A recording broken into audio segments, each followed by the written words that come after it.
அண்ணனுக்கு வணக்கம். நான் உண்மையாக இந்த பதிவை சீமானன் என்ற வெண்ணி வருக தொடர்பான ஒரு சர்ச்சையான கருத்தை அனந்தி சசிதரன் செய்த போது வெளியிட்டிருக்கணும். அந்த நேரம் எனக்கு சரியான ஆக்கள் கிடைக்காதாலையும் எப்படி இதை வெளியில் கொண்டு போகிறோன்ற தெரியாத நிலையிலே நான் அதை விட்டுட்டேன். அப்படியே தமிழ்நாட்டில் இருக்கிறவ சீமானன் வெண்ணி வருகை பற்றி அவர் பொய் சொல்கிறார், அவர் கூட சொல்கிறார் என்று சொல்லி அவதூறுகளை பரப்பி கொண்டிருக்கல. பட் அந்த பாதிப்பை விட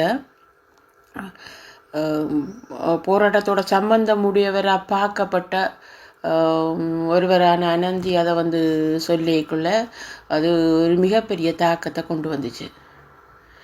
நாங்கள் நிறைய வீடியோக்களை பார்ப்போம். வேறாவது அங்கே அப்படி நடந்தாண்டு புழுகிறார், இங்கே இப்படி போய் சொல்கிறாரு, அங்கே அப்படி எல்லாம் ஒன்றுமே இல்லை அண்டெல்லாம் சொல்லும் போதெல்லாம் சிரிச்சு கொண்டதை பார்த்து கொண்டே கிடப்போம். என்று சொன்னால் அங்கே என்ன உண்மையாகவே நடந்தான்ற தெரிஞ்ச நாங்கள் கொஞ்சம் பேர் இன்னும் உயிரோடு தான் இருக்கிறோம். எல்லாருமே செத்து போகலை.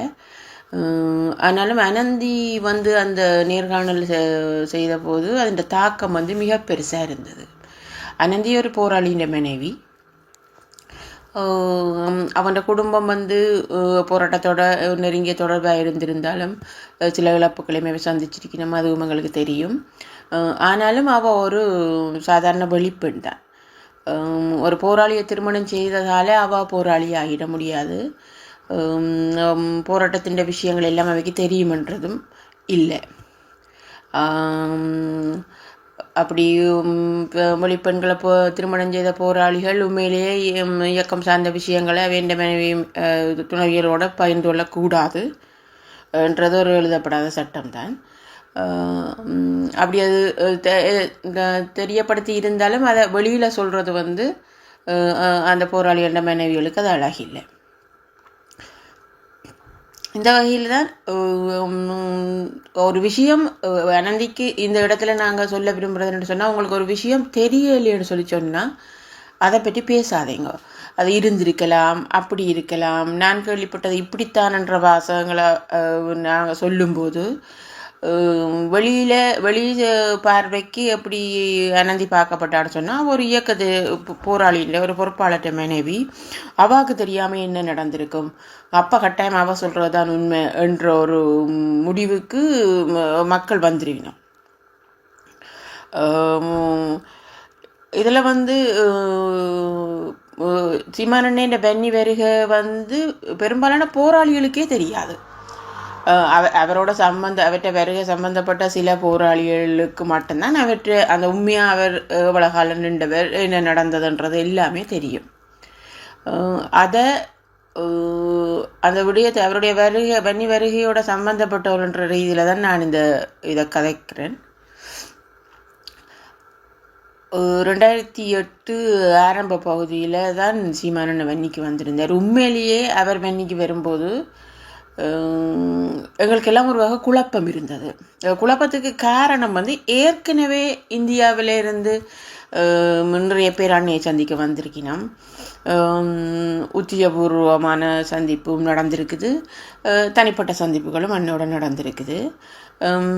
நிறைய மூத்தவர்களோட இப்போ திராவிட இயக்கங்களில் இருக்கிற நிறைய மூத்தவர்களோட இயக்கத்துக்கு அன்னைக்கு தொடர்பு இருந்தது. ஆனால் அவை யாராலையுமே எங்களுக்கு வேண்டிய நன்மைகளை பெரிய அளவில் செய்ய முடியலை. எங்களுக்கு வேண்டிய ஒரு ஆதரவு அலையை தமிழ்நாட்டில் திரட்ட முடியலை.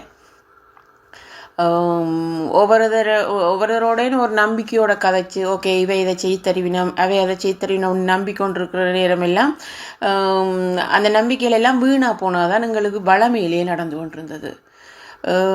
சமாதான நேரம்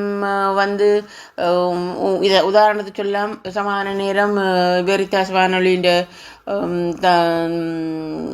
இருந்து ஜெகத் கஸ்பர் வந்திருந்தார் வன்னிக்கு.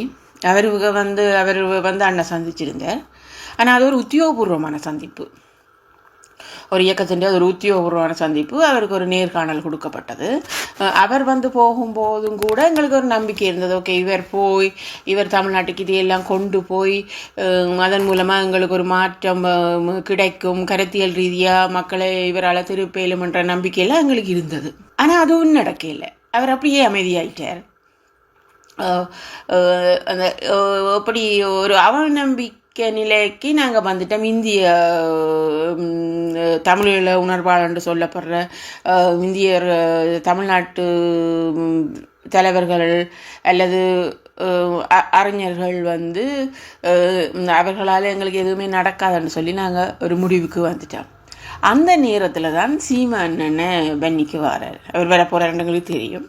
அப்போ எங்களுக்கு நிறைய குழப்பம் இருந்தது. ஓகே, தனிப்பட எனக்கு நிறைய குழப்பம் இருந்தது. நான் அதை விரும்பலை. இது அதுவும் மிகவும் நெருக்கடியான நேரம். சண்டை மிக உக்கிரமாக நடந்து கொண்டிருந்தது. நாங்கள் வெற்றிகளையும் பெற்றோம், நிறைய இழப்புகளையும் சந்தித்து கொண்டிருக்கிறோம். அந்த நேரத்தில் தான் இவர் பென்னிக்கு சீமானண்ணா வாரார். அப்போ எனக்கு இதை யார்கிட்ட கேட்குறது? எனக்கு ஒரு நம்பிக்கைக்குரிய ஒரு புலனாய்வுத்துறை போராளிகிட்டே நான் உடனே கேட்டேன், என்னத்துக்காக கொண்டு வரீங்க, வடிவாக பார்த்து கொண்டு வரீங்களா, யார் இதை ஒழுங்குபடுத்தினது என்று கேட்கும்போது அவர் உடனே சொன்னால், நீங்கள் அதை பற்றி கவலைப்பட தேவையில்லை, நீங்கள் எல்லாமே நீண்ட கண்காணிப்பு பிறகு தான் கொண்டு வந்திருக்கணும், அதை பற்றியெல்லாம் நீங்கள் யோசிக்க தேவையில்லை. அப்போ நான் திரும்ப வீட்டை கேட்டேன், உண்மையாகவே வடிவாக கண்காணிச்சிங்களா, இப்போ என்ன அவசரம் வந்தது அன்னைக்கு, இவரை ஏற்கனவே இந்தியாவிலேருந்து வந்தார்கள் எல்லாருமே எங்களுக்கு நிறைய செஞ்சுட்டினோம், இப்போ புதுசாக இன்னொரு ஆளை இவர் என்ன செய்வார்ன்னு சொல்லி இங்கே கொன்ற நீங்கள் வழிகிட்ட நீங்கள்னு சொல்லி கேட்கும்போது அதை சொல்லிட்டு நம்ம இல்லை, இது அன்னையோட பணிப்பின் பேரில் நடக்கிறது. ஆனால் அவரை கண்காணிக்க வேண்டியதான் கூட நாங்கள் அதெல்லாம் கண்காணிச்சுட்டு தான் ஆள் உள்ளுக்கு வந்திருக்குன்னு சொல்லிச்சிட்டேன். ஓகே, அது அந்த பதில் ஓரளவு திருப்தி தான் என்றாலுமே நான் எல்லா விஷயங்களையும் விதிஷாக்காவோட தான் கதைச்சு கொள்வேன். விதிஷாக்காவுக்கு இங்கே அறிமுகம் தேவையில்லைன்னு நினைக்கிறேன். நான் மாலதி படியணியின் சிறப்பு தளபதி, அதை விட ஒட்டுமொத்த மகளிர் படியணியின் தலைமை பதவியும் அவங்கள்ட்ட தான் இருந்தது. எல்லாருமே அவங்கள்ட்ட கட்டுப்பட்டுக்கலான் இருந்தாங்க. அவங்களோட தான் நான் பெரும்பாலான விஷயங்களை கற்றுக்கொள்வேன். இந்த இடத்துல நான் யாருன்றதையும் ஒரு சின்ன அறிமுகம் நான் செய்ய வேணும். நான் நூற்றுக்கணக்கான நூற்றுக்கணக்கான தங்கையில் ஒரு தங்கை. ஒரு சின்ன சிறப்பு எனக்கு இருக்குன்னு சொன்னால், நான் அண்ணன் கடித தங்கை, நான் ஒரு பேனா தங்கை. அதை எப்படி சொல்கிறேன்னு சொல்லி சொன்னால், ஒரு பேனா நட்பு மாதிரி. நான் அண்ணனுக்கு நண்பி இல்லை, ஆகவே நான் ஒரு பேனா தங்கை என்று சொல்லி என்னை நான் அறிமுகப்படுத்திக் கொள்வேன். நான் நிறைய விஷயங்களை அன்னைக்கு கடிதம் மூலமாக தான் தெரியப்படுத்துவேன். அன்னை ஆரம்பத்திலேருந்தே அடிக்கடி எங்களுக்கு சொல்கிறார், அவர் கடிதங்களை விரும்புவார். வெளியில் என்ன நடக்குது அல்லது எந்த விஷயங்களை தான் தெரிஞ்சுக்கணும்னு நினைக்கிற எல்லாத்தையும் போராளிகள் தனக்கு எழுதணும்.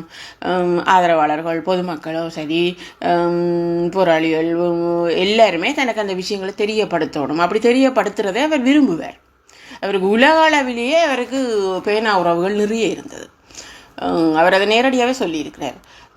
தனக்கு வெளிநாடுகளில் இருந்தெல்லாம் 15 வயசு 16 வயசு பிள்ளைகள் வரைக்கும் கடிதம் எழுதுது, என்னென்ன விஷயம் நடக்குது, எப்படியெல்லாம் செய்யலாம்ன்றெல்லாம் எழுதுது, எனக்கு அது நிறைய பிடிக்கும் என்னெல்லாம் பொதுவாக சொல்லுவார். அதனால் எனக்கு அது ஒரு பழக்கமாக இருந்தது.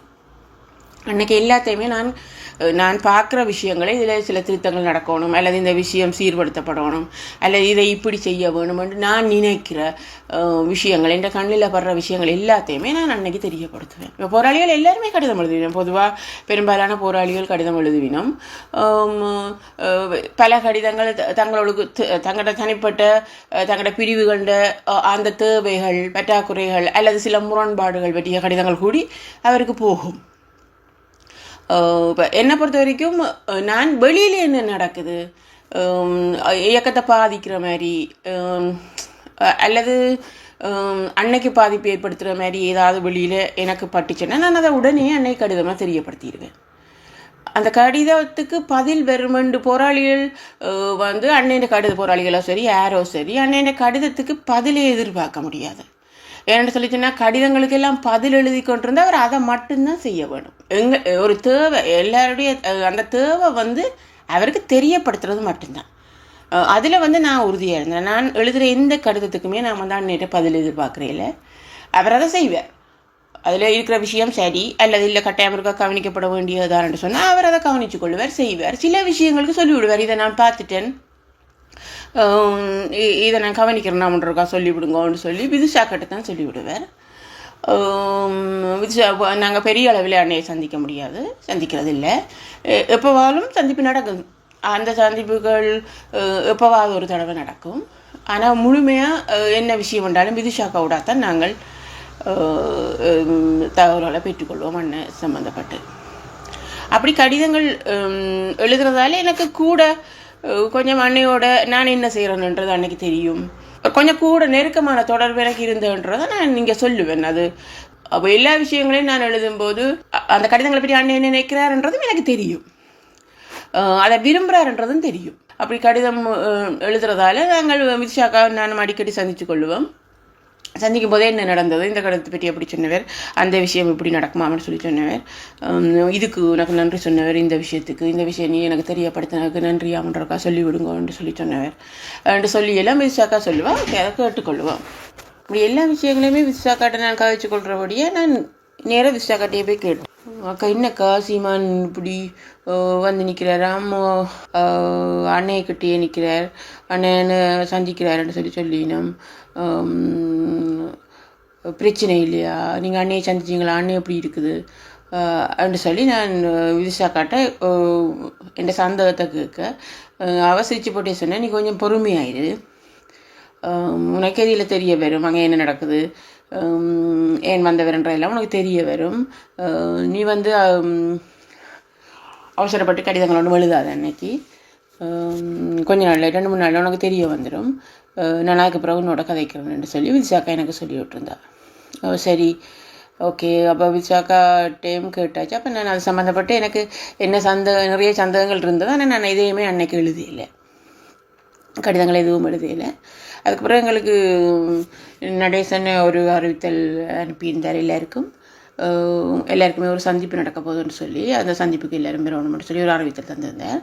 அந்த சந்திப்புக்கு வந்து எங்களுடைய பொறுப்பாளர்கள்,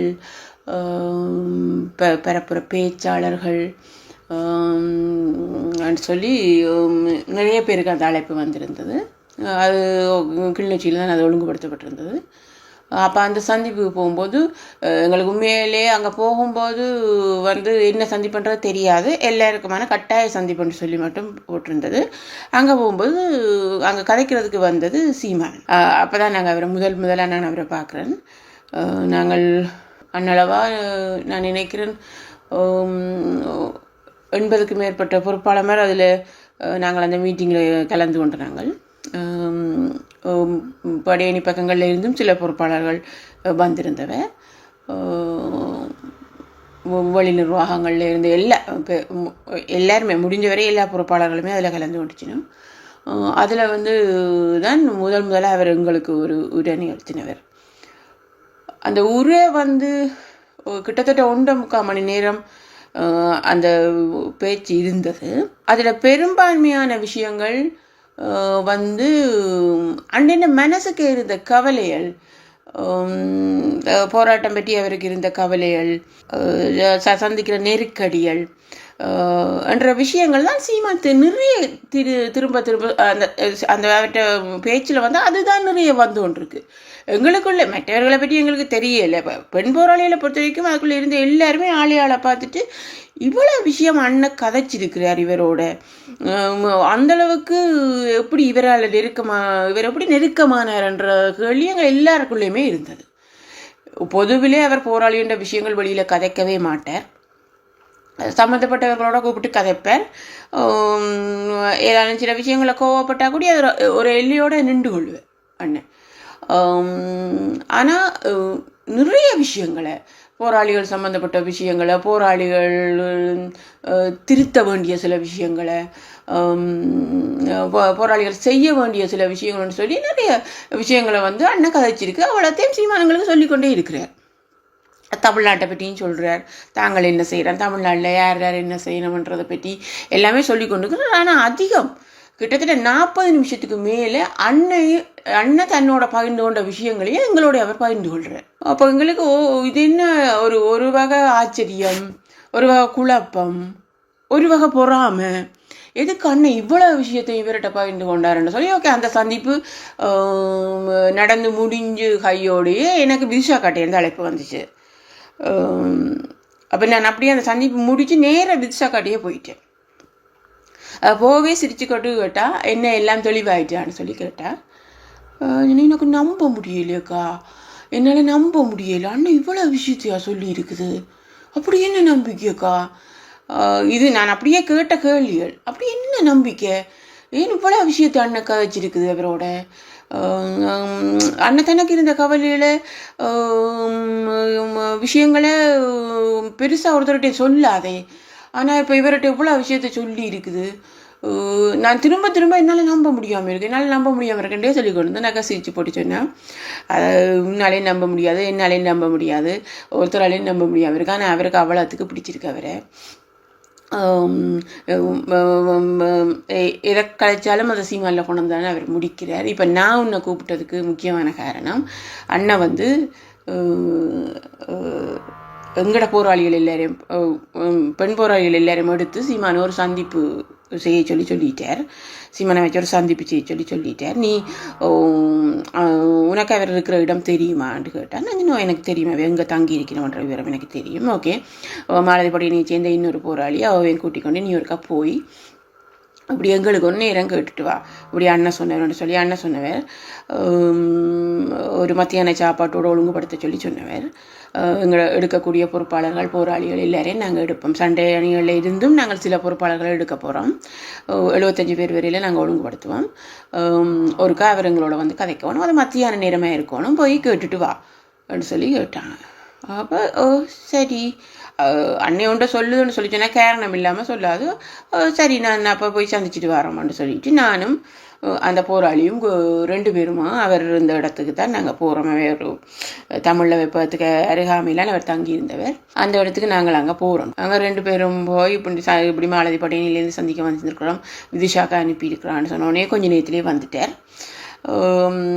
வந்து நாங்கள் விதிஷாக்கிட்டேருந்து வந்திருக்கிறோம்ண்ணா உங்களோட கதைக்கிறதுக்குன்னு சொன்னோன்னா வந்தவர் வணக்கம் சொல்லி இருந்தவர் திரும்பி எழும்பி நின்று விதிஷாக்கா அனுப்பினாங்களா, என்ன சந்திக்க சொல்லியா, சொல்லுங்க நாங்கள் இருங்கண்ணான்னு சொல்லி நாங்களும் இருந்துட்டோம்.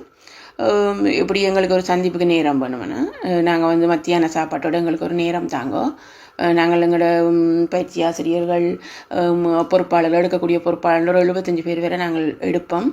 எங்களுக்கு நீங்கள் ஒரு நேரம் தர வேணும் அப்படின்னு சொல்லி நான் கேட்டபோது, அண்ணன் சொல்லி விட்டாரா, நான் உங்களோட கதை கொண்டு அண்ணையா சொல்லி விட்டார் திரும்ப கேட்டார். நான் வேற ஒன்று மட்டும் விதிஷாக்கா விரும்பினாவா, விதிஷாக்கா விரும்பி கேட்டாங்களா என்ன அப்படின்னு சொல்லி திரும்பி கேட்டார். விதிஷாக்கா தான் கேட்டாங்க அப்படின்னு சொல்லி சொன்னப்பறம் சரிம்மா நான் கட்டாயம் பாருன்னுட்டு அப்போ என் அந்த நிகழ்ச்சியில் ஒழுங்குபடுத்துகிற தம்பியோட நீங்கள் பேசிக்கொள்ளுங்கன்னுட்டு அவருக்கு அங்கே வேறு யாரோ வந்திருந்தவை சந்திக்கிறதுக்கு அவர் போயிட்டார். அந்த நிகழ்ச்சி ஒழுங்குபடுத்துகிற தம்பி வந்த உடனே சொன்னார், அக்கா சாப்பாட்டு நேரம் எல்லாம் சரி வராதக்கா, அவற்றை ப்ரோக்ராமை போடுறதுக்கு நாங்கள் நிறைய கஷ்டப்பட்டு கொண்டிருக்கிறோம், அவற்றை நிகழ்ச்சி நிரல்ன்ற சரியான நெருக்கமாக இருக்குது, அவர் வார எல்லாருக்குமே நான் வந்து கதைக்கிறேன் சொல்லிட்டு இருக்கிறார். ஆனால் அவற்றை நிகழ்ச்சி நிரலில் ஒழுங்குபடுத்துகிற நாங்கள்லாம் இதில் நிறைய சிரமப்படுறோம், எங்களுக்கு கஷ்டமாக இருக்குது அவற்றை நிகழ்ச்சியில் ஒழுங்குபடுத்துறதுக்கு. அவர் குறிப்பிட்ட காலம் நிற்க போகிறார், அந்த காலத்துக்குள்ள இவ்வளோத்தையும் ஒழுங்குபடுத்துறன்றது நிறைய கஷ்டம். நாங்கள் ஒரு நிகழ்ச்சி நிரலில் போடுறோம், அந்த நிகழ்ச்சியில் திடீரென்று அண்ணன் இடத்தை அவர் கூப்பிட்டு அண்ணன் இடத்துலேருந்து அவரை கூப்பிட்ட உடனே இந்த நிகழ்ச்சிகள் எல்லாம் பின்னுக்கு போகுது. பிறகு அதுக்கு எப்படி நேரம் கொடுக்குறோன்னு தெரியாமல் இருக்கிறோம். குறைக்காதீங்கோ, நாங்கள் வந்து ஒரு நேரம் தாரம், சாப்பாடு எல்லாம் சரி வராது, சாப்பாட்டு விஷயங்கள் எல்லாம் சரி வராது, ஏதோ ஒரு நேரம் தாரோம். அப்போ நாங்கள் ஒரு விஷயம் மட்டும் கேட்டோம், இரவு பொழுது வேண்டாம் எங்களுக்கு, முடிஞ்ச வரைக்கும் அது மாலையாக இருந்தால் பகலாக இருக்கிறதா நல்ல வேணுண்டா. எங்களுக்கு பேருந்து கூட்டம் முடியும் போது நாங்கள் எங்களோட பிள்ளைகள் அவைய வேண்டிய இடத்துக்கு அனுப்புறதுல நிறைய சிரமம் இருக்குது. ஏனண்டா அது வந்து எல்லாருக்குமே தெரிஞ்ச விஷயம்தான், நெருக்கடியான யுத்த நேரம், விமானங்கள், அப்போ நாங்கள் லைட் போட்டு வாகனங்கள் எல்லாம் பாதுகாப்பில்லை, வாகனங்கள் ஓடுற இல்லைண்டெல்லாம் முடிஞ்ச வரைக்கும் நாங்கள் இரவு நகர்வுகளை நாங்கள் பாதுகாப்பாக செய்ய வேணும். அப்போ எங்களுக்கு அதை ஒரு பின்னேற பொழுதாக நீங்கள் தரணும்னு சொல்லி நாங்கள் ஓகே சரியாக்கா நாங்கள் ஒரு நேரம் தரோம், ஆனால் சாப்பாடு இல்லை, அதை நிப்பாட்டி விடுங்கோ, அதுக்கு நேரம் வராது எங்களுக்கு, நிகழ்ச்சி நிரல் அவ்வளோ இறுக்கமாக இருக்குன்னு சொல்லிட்டோம். நாங்கள் உங்களுக்கு ஒரு நேரம் தரோம்னு சொல்லி எங்களை அனுப்பிட்டோம். சரியாண்டா அவர்கிட்ட நாங்கள் சொல்லிவிட்டு நாங்கள் வந்து விதிஷாக்காட்ட சொல்லிவிட்டு நாங்கள் விட்டுட்டோம். அதுக்கு பிறகு எங்களுக்கு அவையால் ஒரு நேரம் தரப்பட்டது. 4 அல்லது 5 நாள் கழித்து அந்த நேரம் எங்களுக்கு தரப்பட்டது. ஒரு மாலை நேரம் 5 மணி எங்களுக்கு தரப்பட்டிருந்த நேரம். ஒரு பாடசாலையின் தற்காலிக கொட்டில் ஒன்றில் தான் அந்த கூட்டம் வந்து நாங்கள் ஒழுங்குபடுத்தி எங்களோட பிள்ளைகளை நாங்கள் கொண்டு வந்துருக்கிறோம். அப்போ நாங்கள் 3:30க்கே பிள்ளைகள் எல்லாரையும் நாங்கள் அங்கே கொண்டு தொடங்கி நாங்கள் வர வேண்டியாக்கள்லாம் வர தொடங்கிட்டோம். நாங்கள் வந்து இறங்கி கொண்டிருக்கும் போதே பேபி என்ன தன்னுடைய கொஞ்சம் அவரோட சேர்ந்த கொஞ்சம் போராளிகள், கல்வி அதிகாரிகள், அப்படி சில பேரோட அங்கே வந்தார். அவர் எங்களுக்கு பக்கத்தில் இருந்த இன்னொரு தற்காலிக கொட்டியில் அவர் இருக்கிறார். அப்போ எனக்கு பேபி என்னன்னு நான் நீங்கள் சொல்ல, பேபி சுப்பிரமணியம், அவருடைய இயக்க பெயர் இளங்குமரன், தமிழில் கல்விக்கழகத்தின் பொறுப்பாளராக அவர் இருந்தவர். தமிழ்நாட்டில் நீண்ட காலம் இருந்தது அவர் தான். கடைசியாக 90ஆம் ஆண்டு அவர் தான் கடைசியாக தமிழ்நாட்டிலேருந்து ஈழத்துக்கு வந்த ஒரு மத்திய குழு உறுப்பினர். அப்போ நான் என்னோட பேபி என்னையும் வந்திருக்கிறாரே, அப்போ போய் வணக்கம் என்ன உங்களுக்கும் ஏதாவது சந்திப்பு, ஓம் நான் சீமானை சந்திக்க வந்தேனான்னு சொன்னேன். அப்போ எங்களுக்கு முன்னுக்கும் அதில் ஒரு சந்திப்பு ஒழுங்குபடுத்தப்பட்டிருக்கு. ஓகே, எங்களுக்கு 5 மணின்னு சொல்லப்பட்டது. நாங்கள் எங்களோட ஒழுங்குபடுத்தலை நாங்கள் நின்றுட்டோம். ஒரு 4 மணி அளவில் வந்துட்டார், கூட்டிக் கொண்டு வந்துட்டோம். கூட்டிக் கொண்டு வந்து பேபி என்ன அவரோட சேர்ந்த அவரோட வந்தவர்கள் ஆனால் அந்த சந்திப்பு எங்களுக்கு பக்கத்திலே தான் நடந்து கொண்டு இருக்குது. அது ஒரு எல்லாம் ரகசிய சந்திப்புகள் இல்லை. பேபி என்னைக்கு தமிழ்நாட்டில் நிறைய பேரை தெரியும். அவை என்ன மாதிரி இருக்கணும், இவை என்ன மாதிரி இருக்கணும், அந்த பேராசிரியர் என்ன செய்கிறார், இவர் என்ன செய்கிறார், பேபி என்ன நிறைய கேள்வி கேட்கிறார். அதுக்கு இவர் பதில் சொல்லி அந்த சந்திப்பு நடந்தோன்றிருக்கு. அப்புறம் எங்களுக்கு 5 மணிக்கு அப்போ நாங்கள் பார்த்துட்டு பேசாமல் எங்கள் இடத்துக்கு வந்துட்டோம். 5 மணிக்கு எங்கள்கிட்ட வந்து அவருக்கு எப்படி சொல்கிறது, அவருக்கு ஒரு சொல்ல முடியாத சந்தோஷம். தான் இது வரைக்கும் கற்பனையிலேயே கேட்ட எல்லாத்தையுமே நேராக தான் சந்திச்சு கொண்டிருக்கிறேன். இந்த சந்திப்பை அண்ணன் ஒழுங்குபடுத்தி தந்திருக்க வேண்டும் தருமட்டு தான் எதிர்பார்க்கவே இல்லை. மிர்சாக்காவுக்கு என்ற நன்றி எல்லாமே சொல்லி கதைக்க வலிக்கிட்டார். தமிழ்நாட்டு நிலவரம் எப்படி இருக்குது, அண்ணன் தன்னிட்ட கதைச்ச விஷயங்கள்லேயும் சிலதை எங்கள்கிட்ட முதல்ல எங்களோட மீட்டிங்கில் பொறுப்பாளர்கள் மீட்டிங்கில் சொன்னதையும் அதில் சில விஷயங்கள் சொல்கிறார். தனக்கு அண்ணையை பார்க்க நிறைய கவலையாக சந்தோஷம் ஒரு பக்கம், கவலை ஒரு பக்கம், நிறைய சுமையோடு இருக்கிறார். அதில் எதையாவது ஒன்றையாவது நாங்கள் பகிர்ந்து கொள்ள வேணும்ட்டு தான் விரும்புகிறேன். அண்ட் எல்லாம் எங்களோட கதைச்சு கொண்டிருக்கிறார். சரியாக 40 நிமிஷம் கழிச்சு முடிச்சு, இதால் நீங்கள் என்னோட கேள்விகள் இதெல்லாம் கேட்குறேன்டா நான் பதில் சொல்கிறேன்னு சொல்லி அவர் முடிக்கிறதுக்கிடையிலே வந்துட்டாங்க. அவர் அப்படி சொல்லி கொண்டிருக்கும் போதே வந்துட்டாங்க. ஒழுங்குபடுத்தின அந்த தம்பிமார் வந்து கேட்டாங்க, நாங்கள் அக்கா குரணை கதைங்க கேள்வி நேரத்தை தவிர்ப்போம், நாங்கள் அவரை தூர இடத்துக்கு கூட்டிகிட்டு போகிறோம், இப்போ இந்த லைட் போட்ட உடையிலாது நாங்கள் தூர இடத்துக்கு போகணும் என்று சொல்லி அந்த சந்திப்பை முடித்து அவரை கூட்டிக்கொண்டு போயிட்டோம். இதுதான் அவர் வன்னியில் நான் வந்து 3 தடவை சந்திச்சிருக்கிறேன். 1 முதல் நடேசனை ஒழுங்குபடுத்தின அந்த பெரிய கூட்டம். அடுத்தது நான் தனிப்பட எங்களோட படையணி பிள்ளைகளோட பெண் போராளிகளோட கதைக்கிறது, பெண் போராளிகள் பொறுப்பாளரோட கதைக்கிறதுக்கான ஒரு கூட்டத்துக்கு ஒழுங்குபடுத்துறதுக்கு நான் போயிருக்கிறேன் அவர்கிட்ட தனியாக. அதுக்கு அடுத்தது எங்களுக்கு அவர் செஞ்ச அந்த கூட்டம், பெண் போராளிகளுக்கு அவர் அந்த 5 மணிக்கு செஞ்ச கூட்டம். இப்படித்தான் அவர்கிட்ட வன்னி பயணம் இருந்தது. அண்ணன் எல்லா விஷயத்தையும் நிறைய விஷயங்களை அவருக்கு காட்டணும்னு விரும்பிச்சுது. தான் இயக்கத்தின் படப்பிரிவுகள் என்னென்ன செய்யுது, பயிற்சிகள் எப்படி நடக்குது, எல்லாத்தையுமே அவருக்கு காட்டணும்னு நினச்சா அது ஏன்ன்றது எங்களுக்கு தெரியாது. ஆனால் அவருடைய அந்த 3 வாரம் மிக நெருக்கமான ஒரு நிகழ்ச்சி நிரலாம் அவருக்கு இருந்து கொண்டிருந்தது. அண்ணன் அந்த சுமைகளையும் கவலைகளையும் உள்வாங்கி கொண்டதுன்ற விளைவோ என்னவோ தெரிய அது அதன் விளைவாக அவருக்குள்ள ஒரு சந்தோஷத்தை தாண்டி வருத்தம் தான் நிறைய இருந்தது. தான் ஒரு பிட்ரிஸாக கற்பனை பண்ணி கொண்டு அண்ணையை பார்க்க வேண்டு வந்து நான் சந்தோஷம் பார்த்தது. அந்த வாழ்நாள் தான் பிறந்ததுக்கான பலன் எனக்கு கிடைச்சிட்டுது. ஆனால் அண்ணன் நிறைய சுமைகளோடு இருக்கிறார். அவர்களுள்ள நிறைய கவலைகள் இருக்குது என்றதையெல்லாம் இவர் சொல்லும்போது எங்களுக்கு எந்த அளவுக்கு அண்ணன் அவரோட ஒட்டி இருக்கிறாருன்றது ஒரு அதிசயமாக தான் எங்களுக்கு எல்லாம் இருந்தது. நான் முதல்ல சொன்ன மாதிரி எங்களுக்கு ஒரு பொறாமை உணர்வு. பொதுவிலே பொம்பளை பிள்ளைகள் பெண் பிள்ளைகளுக்கு அந்த குணம் இருக்குது. அண்ணா வந்து எங்களில் தான் கூட பாசம், எங்களில் தான் கூட விருப்பம் என்ற உணர்வு பொதுவிலேயே பெண் பிள்ளைகள் எல்லாருக்கும் இருக்குது.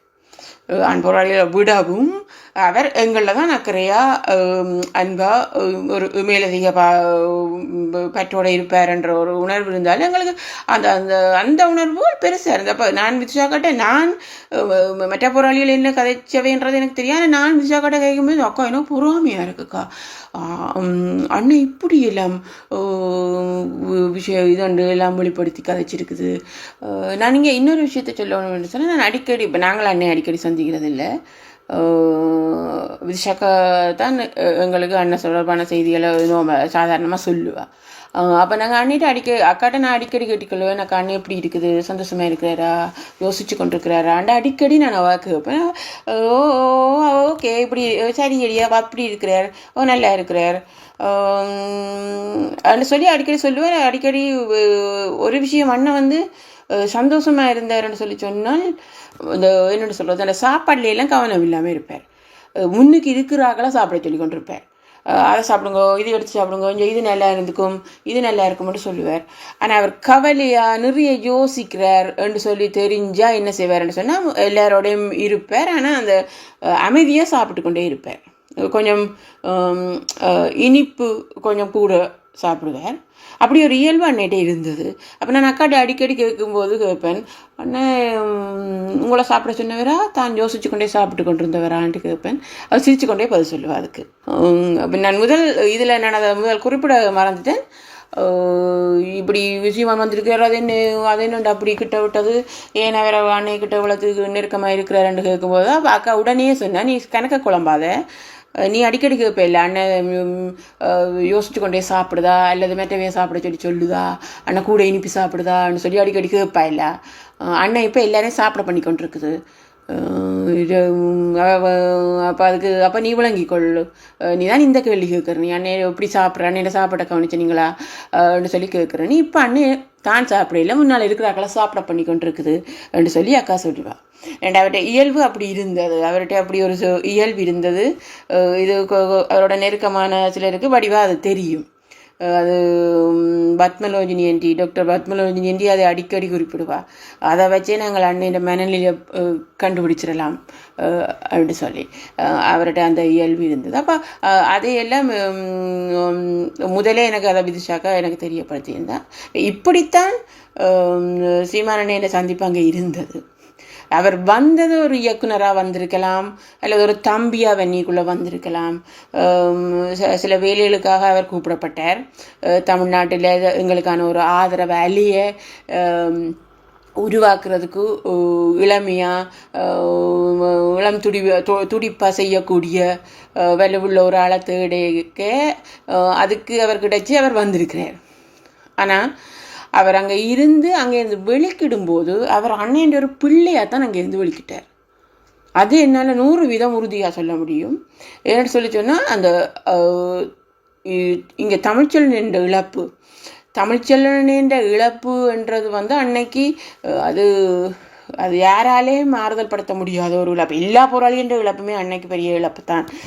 எத்தனையோ இழப்புகள் அன்னையால் ஏற்றுக்கொள்ளவே முடியாத இழப்புகள் நிறைய போராட்டத்தில் இருந்திருக்குது.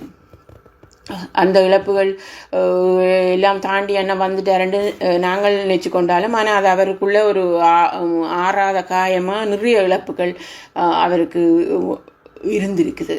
உதாரணத்துக்கு அவர் எல்லா விஷயங்களையும் மனம் விட்டு பகிர்ந்து கொள்கிற இன்னும் விமானப்பட சங்கரனோட தான் அவர் கொஞ்சம் இப்போ ஒரு பொதுவான விஷயங்கள் இயக்க அலுவலில் இல்லாமல் ஒரு பொதுவாக தன்னை ரிலாக்ஸ் பண்ணுற சில விஷயங்களை சங்கரனையோட பகிர்ந்து கொள்வார்.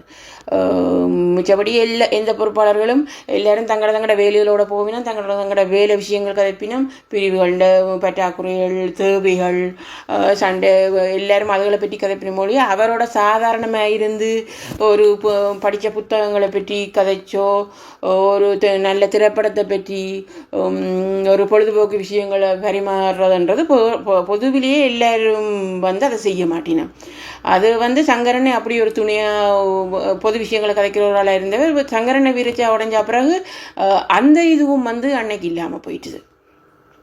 எத்தனையோ இழப்பு, பாலாங்கிற இழப்பு, லீமான பாலராஜ் அண்ணின்ற இழப்பு, இப்படி எல்லாமே அவரால் வெளியில் சொல்ல முடியாத தனக்குள்ளே என்ன அதால் வந்த பாதிப்புகள்ன்றதை அவரால் உண்மையாக வெளியிலே யாருக்கும் சொல்ல முடியாது. ஏன்னா எல்லாருமே தங்கட கவலைகளை அவர்கிட்ட கொட்டுவின மொழியாக அவர் தன்ற கவலைகளை எங்கே கொட்டுறாருன்றது எங்களை ஒருத்தருக்குமே தெரியாது.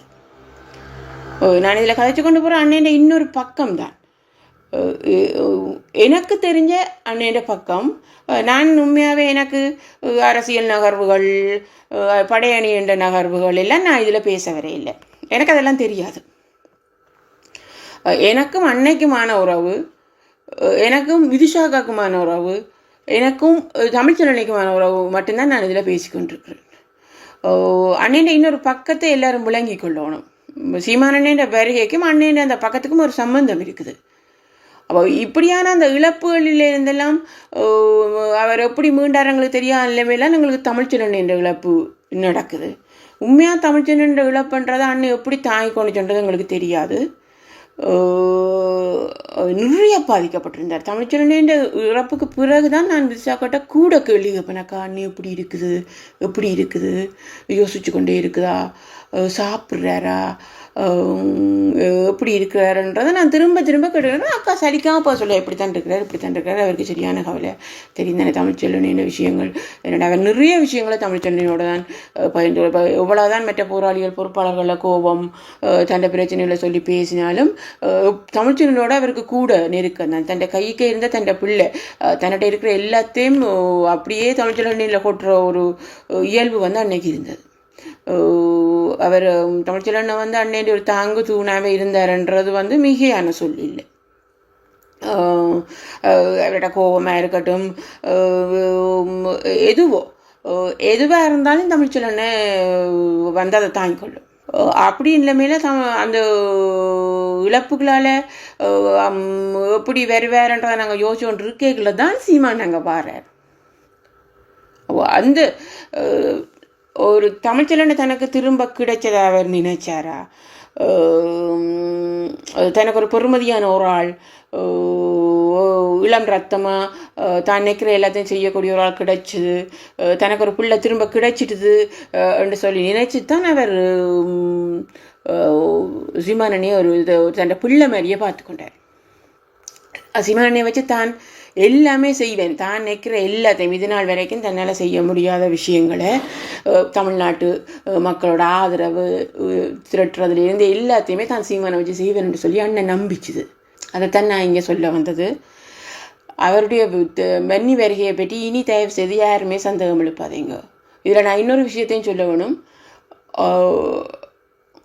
அன்னை அவ்வளோ ரிலாக்ஸ் ஆகிட்டார். இவரோட கதைக்க இவற்றை அந்த பேச்சு திறமை, ஞாபக சக்தி, புத்தகங்களை பற்றி, திரைப்படங்களை பற்றி அல்லது உலக நடப்புகளை பற்றி எந்த தடங்களும் இல்லாமல் தெளிவாக உரையாடுற அந்த தன்மை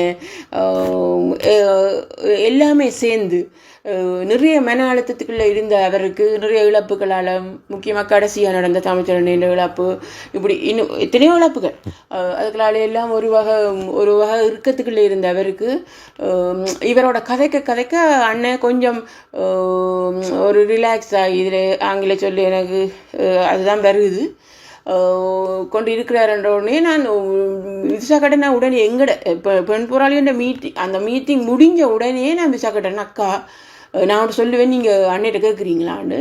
என்னென்னு சொல்லுவேன்னா, நாங்கள் பேசாமல் எங்கட பிள்ளையோண்ட இவரை கல்யாணம் செஞ்சு இஞ்சியை வச்சுருவோம்மா இவரை பிடிச்சி. அக்கா சிரிச்சு பிடிச்சேன்னா குழந்தை பிள்ளை மாதிரி யோசிக்கிறேன். அக்கா சத்தியமாக அப்படி நான் யோசிக்கலையாக்கா, யோசிச்சு பாருங்க. ஒரு ஒரு பெரிய ரிலாக்ஸாக வந்து இவரை பார்க்குறார். இப்போ இவர் நிறைய விஷயங்களை அவருக்கு பிடிச்ச மாதிரியான விஷயங்களை எல்லாம் கதைச்சி கொண்டிருந்தாலே காணுமாக்கா, அவரை ஒன்றுமே செய்ய வேண்டாம். அப்போ தனியாக இங்கே வச்சுருக்கோம்னா எங்களோட ஒரு பெண் போராளி நாங்கள் கல்யாணம் செய்து கொடுத்துட்டோம்னு சொல்லி சொன்னால் இவரை நாங்கள் இங்கே வச்சு கொள்ளலாம் தானே, நாங்கள் அப்படி செய்வோமா? அக்கா சொல்லிடும், இல்லை இல்லை அப்படியெல்லாம் செய்ய முடியும் அப்படின்னா நான் கடிதம் எழுதுவேன். அப்போ இல்லை நீ கடிதம் இல்லை எழுதாவே. அப்போ ஏன்னா கடிதம் எழுதி உண்மையாக அவர் எங்களுக்கு தெரியும் அவர் வெளிக்கிட போகிறாருன்றது தெரியும். நான் கடிதம் எழுதலாம் நேரம் இல்லையாக்கா, நீங்கள் போய் கேளுங்கக்கா, நான் கேட்டு கேளுங்க. இப்படி இது ஒரு நாங்கள் பண்ணிட்ட கேட்குறது பிள்ளை இல்லை தானே. அவர் வேண்டாம்னு சொல்ல போகிறார், ஓமண்டு சொல்ல போகிறார். நீங்கள் கேட்டு சொல்லுங்க, இல்லைன்னா நான் கடிதம் எழுதுவேன். ஆனால் நான் கடிதம் எழுத நேரம் பத்தாது. ஆனால் சரி நான் கேட்குறேன்னு சொல்லிட்டு அக்கா சொல்லிட்டா. ஆப்பாடா ஏதாவது செஞ்சு அந்த மனநிலை அவர் அங்கே அந்த நின்று அந்த 2 கிழமை முடிய நான் எந்த மனநிலை என்னுடைய மனநிலை அப்படி தான் இருந்தது. இவரை பிடிச்சி இங்கேயே வச்சுட்டோம்னு சொல்லி சொன்னால் அண்ணன் கொஞ்சம் ரிலாக்ஸாக இருக்கும். இவர்கிட்ட பேச்சுகள் எல்லாமே அவருக்கு பிடிக்கிறபடியால் கொஞ்சம் அவர் வந்து தன்னை அந்த இறுக்கமான விஷயங்கள் இந்த வெளியில் வர்றதுக்கு உதவியாக இருக்குமன்ற மட்டும்தான் என் நோக்கமாக இருந்தது. அப்போ அக்கா போய் அப்போ அதுக்கு பிறகு நினைக்கிறேன் அந்த அக்கா அதை கதைக்கும் போது அதுக்கு கிட்டத்தட்ட 3 நாளில் அவர் வெளிக்கிட போகிறார். அப்போ அண்ணன் இப்படி மலர் சொல்லுது, இந்த இப்படி அவரை இங்கே வச்சுருப்போமோ, நாங்கள் எங்களுடைய ஒரு போராளியை கல்யாணம் கட்டி கொடுத்து வச்சுருப்போமா அப்படின்னு சொல்லி கேட்குதுன்னு சொல்லி அண்ணன் சிரிச்சு பிடிச்ச நேரம் அதெல்லாம் பிறகு பார்க்கலாம் பேசா மலருக்கு சொல்லுங்க, அதெல்லாம் இப்போ தேவையில்லை, அதெல்லாம் பிறகு செய்ய வேண்டிய விஷயம். இப்போ எந்த சிந்தனை முழுக்க அவர் பாதுகாப்பாக வந்த மாதிரியே திரும்பி போக வேணும். அவற்றை பயணம்ன்றதே மிகவும் ஆபத்தானது. அந்த முழு சிந்தனையும் அந்த எப்படி ஆளை பாதுகாப்பாக அங்கே நகர்த்துறன்றதெல்லாம் இருக்குது. இதையெல்லாம் நாங்கள் பிறகு பேசுவோமாமன்ட்டு சொல்லுங்கள், இதெல்லாம் நல்ல விஷயந்தான், ஆனால் நாங்கள் இதையெல்லாம் பிறகு பேசுவோமாமன்ட்டு சொல்லி அண்ணன் இதில் சொல்லி இருந்துச்சு. இப்போ இப்படித்தான் அவற்றை வரவிருந்தது. ஆனால் இங்கே எவ்வளவோ கதைகள் வளகால நாங்கள் எல்லாத்தையுமே பார்த்து கொண்டு தான் இருக்கிறோம். எத்தனையோ வதந்திகள், அவர் அப்படி செய்தார் இப்படி செய்தார், அங்கே ஒருக்கா தலைவரை சந்தித்தார், 2 நிமிஷம் சந்தித்தார், 2 மணத்தேலம் ஒருக்கா பார்க்கத்தான் போனார், ஃபோட்டோ தான் எடுத்தார். இப்படித்தான் வெளியில் கதைகள் இருக்குது. ஆனால் உண்மை நிலவரம் அதுதான். அவர் நின்ற 3 வாரமுமே அந்த 3 கிழமையில் அவற்றை நிகழ்ச்சி நடந்தது மிகவும் நெருக்கடியாக தான் இருந்தது. எவ்வளோ பேரை சந்திக்க முடியுமோ அவ்வளோ பேரை அவர் அங்கே சந்தித்து கொண்டே இருந்தார். அதிக சந்திப்புகள் அண்ணன் சொல்லிச்சு. தன்னிட்ட போகிற பொறுப்பாளர்கிட்ட ஓகே ஒருக்கா சீமானி ஒருக்கா 7 மணி ஒருக்கா கதைக்க பண்ணுங்க, உங்களோட பிள்ளைகளோட உங்களோட படியங்களோட கதைக்க பண்ணுங்கன்னு சொல்லி அண்ணன் தான் அதை சொல்லி விட. அப்போ எல்லாருமே இவர்கிட்ட போய் இப்படி ஒரு அண்ணன் எங்கள் கதைக்க சொல்கிறாருன்னு இவர் எல்லாருக்குமே ஓம் சொல்லி கொண்டிருப்பேன். ஆனால் அங்கே நிகழ்ச்சிகளை போடுற பையங்களுக்கு அது வந்து பிரச்சனையாக இருக்குது. இதில் நான் இன்னொன்றே சொல்லணும், எங்களோட மீட்டிங்க்கு நாங்கள் அந்த பையன்கிட்ட அவர் வந்து ஓகே இந்த இவரோட கதைச்சு கொள்ளுங்கம்மா சொல்லிவிட்டு அந்த அவர்கிட்ட சொல்லிட்டு போனேன். டக்கண்டு தம்பி எனக்கு தூங்குறதுக்கு 3 மணி நேரம் போதுப்பா, மிச்சம் எல்லாத்தையும் நீங்கள் பயன்படுத்திக்கோங்க அப்படின்னு சொல்லிட்டு போனேன். அந்தளவுக்கு அவர்கிட்ட அந்த நிகழ்ச்சி நிரல் வந்து நெருக்கமாக இருந்துச்சு. நித்திர கொள்ளாமே தான் எல்லாத்தையும் செய்யணும்னு சொல்லி இவரும் விரும்பினார். ஏன்னா அண்ணன் தான் எல்லாரோடையும் கதைக்கணும்னு விரும்புகிறபடியாக தான் நிறைய முடிஞ்ச வரைக்கும் எல்லாரோடையும் கதைக்கணும் என்றதை சீமானண்ணையும் விரும்பிச்சுது. இதுதான் உண்மையாகவே நடந்தது. அங்கே நடந்தது. சில கேள்விகள் வரலாம், ஏன் இவ்வளோ காலம் நீங்கள் கதைக்கல, இப்போ ஏன் கதைக்கிறீங்க என்று சொல்லி கேள்வி வரலாம். அதுக்கு எப்படி பார்த்து சொல்கிறேன்னு எனக்கு தெரியல. இப்போ கூடி நாங்கள் குரல் மட்டும்தான் தரோம். அது எங்களோட தனிப்பட்ட விஷயங்கள். ஆனால் உண்மையிலேயே அனந்தி வந்து அந்த பேட்டி அந்த நேர்காணல் வந்து அனந்தி செய்யும்போது உடனே உண்டை கொடுத்தா என்ன, ஒரு குரலத்தனும் கொடுத்தா என்னன்ற எண்ணம் வந்தது. அதுக்கு யார் மூலம் கொடுக்குறது, யார்கிட்ட கொடுக்குறோன்ற வழிவகைகள் பெருசாக தெரியலை. நம்பிக்கையானவர்கள் எங்களுக்கு கிடைக்கல, யார் மூலமாக இதை வெளிப்படுத்தலாம்னு. இப்போ ஏகலவனும் கிடைச்சிருக்கிறார். அவரில் நாங்கள் வச்சுக்க நம்பிக்கையின் அடிப்படையில் நான் இந்த பேட்டியை தரேன், இந்த ஒளிப்பதிவை நான் செய்கிறேன். ஏகலவனுக்கு மிகப்பெரிய நன்றி. நீங்கள் எல்லா காலத்துலேயும் சீமானுக்கு துணையாக இருங்கோ. நிறைய பேர் விட்டுட்டு போயிட்டினோம், நிறைய பேர் விலகி போயிருக்கணும். எல்லாத்தையுமே நாங்கள் பார்த்து கொண்டு தான் இருக்கிறோம். உறுப்பினராக இருந்த சில பிரதான உறுப்பினர்களாக இருந்தவர்கள் விலகி போனது, அந்த நேரமே அவர் சந்தித்த பிரச்சனைகள், தமிழ் முழக்கம் ஐயா இறந்த போது நாங்களும் எழுதியிருக்கிறோம். நான் எழுதியிருக்கிறேன். 2வது அவருக்கு ஒரு மிக பெரும் துணையாக இருந்தவர் கடல் ஜீவன் இறந்தபோது ஒவ்வொரு எல்லாத்தையுமே நாங்கள் பார்த்து கொண்டு தான் இருக்கிறோம். அவ்வளோ இழப்புகளை மீறியும் அனந்தி போன்றவர்களுக்கு நான் இதில் சொல்ல விரும்புகிறது, அனந்தி எங்களுடைய ஒரு சகோதரி தான், எங்களுடைய ஒரு நண்பன் மனைவி. தெரியாத விஷயங்கள் பேசாதீங்க சகோதரி, தயவு செய்து. உங்களுக்கு ஒரு விஷயம் தெரியலைன்னு சொல்லி சொன்னால் எங்கள் இல்லை, அதை சம்மந்தமாக எங்களுக்கு தெரியலை. பொதுவிலேயே நீங்கள் ஒரு இயக்க போராளின்ற மனைவியாக இருந்தாலும் இயக்க விஷயங்கள் சொல்கிறதுக்கு உங்களுக்கு எந்த அதிகாரமுமே இல்லை. ரெண்டாவது தெரியக்கூடாது. அப்படி உங்களுக்கு இயக்க விஷயங்கள் தெரிஞ்சிருக்கேன்னா எழிலன்ற நம்பகத்தன்மை தான் இதில் கேள்விக்குறியாகும். எழிலன் சொல்லியிருக்கக்கூடாது இந்த விஷயங்களும். உங்களுக்கு நீங்கள் எதையாவது சொல்கிறீங்கன்னா அது எழிலன் மூலம் உங்களுக்கு வந்த வேண்டு தான் கருதப்படும். முக்கியமாக சீமானன் என்ற விஷயத்தில் நீங்கள் கொடுத்த அந்த நேர்காணல் எல்லாட்டம் என்ன செய்ய உடைச்ச ஒரு விஷயமாக தான் இருந்தது. அவருக்கு எதிராக நிறைய விஷயங்களை செய்யணுமன்றவங்களுக்கு நீங்கள் கொடுத்த அந்த பேட்டி ஒரு பெரிய பூஸ்டாக போயிடுச்சு. ஒரு இயக்கமே சொல்லுது. என்னடா உங்களை இயக்கமாக தான் வெளியில் ஒரு பார்வை இருக்கும். இயக்கத்தின மனைவி, ஒரு இயக்கத்தின மனைவிக்கும் ஒரு போராளின மனைவிக்கும் போராளிக்கும் என்ன வித்தியாசம் என்றது எங்களுக்கு தெரியும், வெளியில் தெரியாது. ஆனால் வெளியில் நீங்களும் ஒரு போராளி, ஓகே அவவே சொல்கிறா என்று சொல்லும்போது அது பெருசாக ஈடுபடும். அதனை தொடர்ந்து எழுந்த சர்ச்சைகள், அதனை தொடர்ந்து நீங்கள் கொடுத்த நேர்காணல்கள், இதெல்லாமே ஒரு வகை எப்படி சொல்கிறது, இதெல்லாம் தவிர்த்து கொள்ளுங்க சகோதரி. இது இந்த போராட்டத்துக்கு நீங்கள் செய்கிற பெரிய உதவியாக, எங்களோட இனத்துக்கு, இந்த விடுதலைக்கு, ஏன் சீமானனுக்கே நீங்கள் செய்கிற பெரிய உதவியாக இருக்குன்னு சொல்லி சொன்னால், அவர் எங்களோட நிறைய கஷ்டங்களை தனக்குள்ளே தாங்கி கொண்டார். இந்த அண்ணனை நிறைய சுமைகளை பகிர்ந்து கொண்டார். கொஞ்ச காலம் தானே அண்ணன் ஒரு வகை ஒரு நிம்மதியோட படம், நான் ஒரு ஆளை கண்டுபிடிச்சிட்டேன், நான் நினைக்கிற சில விஷயங்களை வெளியில் செய்கிறதுக்கு நான் ஒரு ஆளை கண்டுபிடிச்சிட்டேன்னு சொல்லி அண்ணன் ஒரு ஆசுவாசப்பட்டுக்கொள்கிற நிலைமையை தந்தவர் சீமானன். இப்போ அவருக்கு நாங்கள் கெடுதியை தான் செஞ்சு கொண்டிருக்கிறோம். அதை தயவு செஞ்சு செய்யாதீங்க. நான் என்ற ஈழத்துறவுகள்ட்ட உண்டு தான் கேட்டுக்கொள்வேன். நான் ஒரு போராளியாக 22 வருஷம் இருந்திருக்கிறேன். மே 17 வரைக்கும் அந்த அடையாளத்தோடு இருந்திருக்கிறேன். மே 17 தான் எல்லாத்தையும் தூக்கி போட்டோம் நாங்கள். அதுக்கு பிறகு போராளின்னு சொல்கிற தகுதி எனக்கு இருக்கா இல்லையான்றது கூட எனக்கு தெரியாது, அது இல்லை என்று தான் நான் நினைக்கிறேன். ஆனாலும் அவ்வளோ காலம் இருந்திருக்கிறோம். அந்த அடிப்படையில் நான் இந்த ஈழத்துறவுகள்கிட்ட கேட்குறது, இந்தியாவில் இருக்கிறவர்கள் என்ன வேணும்னாலும் பேசிக்கொள்ளட்டும், எப்படி வேணும்னாலும் போய்கொள்ளட்டும். அதை சீமானனை இலகுவாக சமாளிப்பார். ஏன்னா அவர் அந்த மண்ணில் பிறந்தவருக்கு அங்கே இருக்கிறவையே எப்படி சமாளிக்கணும்ன்றது எல்லாமே தெரியும். ஆனால் ஈழத்தில் இருக்கிற நாங்கள் ஏதாவது ஒன்றை செய்யும்போது அதை சமாளிக்கிறது அவருக்கு மிகவும் மிக கடினம். ஒரு ஈழத்தை சேர்ந்தவர்கள் அவர்கள் சொல்லுகிறார்கள் சொன்னால் அதை ஒரு மிக பெருமதியாக எல்லாரும் பார்க்கணும். ஈழத்தவர்களே இப்படி சொல்லிட்டோம், அவர் அந்த ஈழத்தை சேர்ந்தவர் சொல்லியிருக்காருண்டா, அப்போ இவர் இப்படி தனிவர் சும்மா சொல்லி கொண்டிருக்காரு. என்னடா அவர் வாங்க வந்ததுக்கு என்னென்ன புகைப்பட ஆதாரங்களோ வீடியோ ஆதாரங்களோ இல்லை. அதாலே எல்லாருக்குமே ஈழத்தை சேர்ந்தவர்கள் பேசும்போது ஒரு பெரிய விஷயமா போகும். நான் எங்களோட உறவுகள்கிட்ட நான் போராளியாக இருந்த அடிப்படையில் நான் கேட்குறது ஒன்று தான், எங்களுக்கு தெரியாத விஷயங்களை நாங்கள் பேச வேண்டாம். எங்களுக்கு ஒரு விஷயம் தெரியாது சொல்லி நாங்கள் பேசாமல் தவிர்த்துக்கொள்ள இல்லை. அந்த விஷயத்தோட எனக்கு சம்பந்தம் இல்லை. ஏன்னா எல்லா போராளிகளுக்கும் எல்லாம் தெரியாது. அவையவே தாங்கள் செஞ்ச வேலையோட அந்தந்த பிரிவின் என்னென்ன வேலை இருக்கோ தான் என்ன வேலை செய்யும் அதை சுத்த பிறகு இருக்கிற அந்த விவரங்களை மட்டும்தான் போராளிகளுக்கு பொதுவிலேயே தெரியும். அப்போ நாங்கள் எங்களுக்கு தெரிஞ்ச விஷயத்தை மட்டும் சொல்லுவோம்.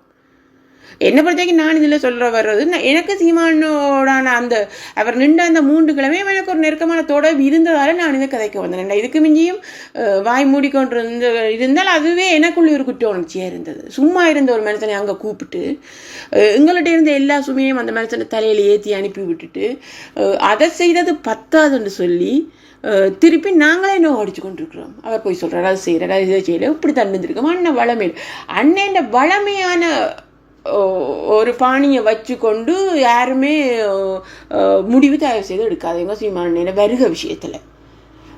பொதுவிலேயே தலைவர் எல்லாரையும் சந்திக்கிறது குறைவு. அப்படி சந்தித்தாலும் 1 மணித்தியால 1/2 மணித்தியால சந்திப்பு தான் இருக்கும். சிலது உத்தியோகபூர்வ சந்திப்பு, சிலது தனிப்பட்ட சந்திப்பாக இருக்கும். ஆனாலும் குறிப்பிட்ட மாதிரி இது ஒரு பொதுவான நியதி.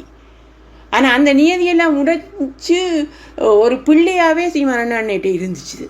இதைத்தான் நான் சொல்கிறேன். நாங்கள் அவருக்கு உதவி செய்ய வேண்டாம், எங்களுக்கு உதவி செய்ய விருப்பம் இல்லையா, சீமானுக்கு நாங்கள் சப்போர்ட் பண்ணணும் உதவி செய்யணும்னு விருப்பம் இல்லையா, நாங்கள் விலகிக்கொள்ளுவோம். ஆனால் உபத்திரவம் செய்ய வேண்டாம். இதைத்தான் நான் தாழ்மையாக எல்லார்ட்டையும் கேட்டுக்கொள்கிறது. அவருடைய வருகை உண்மை. அவர் இன்றைக்கு சொல்லி கொண்டிருக்கிறது வெறும் விருந்தோம்பல் மட்டும். அங்கே அவருக்கு நடந்த விருந்தோம்பல் மட்டும். ஏன்னா அங்கே நடந்த நிறைய விஷயங்களை அவரால் சொல்லவே முடியாது. இன்றைக்கும் பல புலிகள் தீவிரவாதிகள் தான். உலகத்தின் பார்வையில் இன்றைக்கும் பல புலிகள் தீவிரவாதிகளாக தான் இருக்கணும். அப்படி இருக்கிற ஒரு அமைப்புக்குள்ளே வந்துட்டு அங்கே நடந்த எல்லா விஷயங்களையுமே அவரால் வழியே சொல்ல முடியாது. விருந்தோம்பலை சொல்லலாம். ஒரு 10 விதத்தை சொல்லி கொண்டிருக்கிறார்.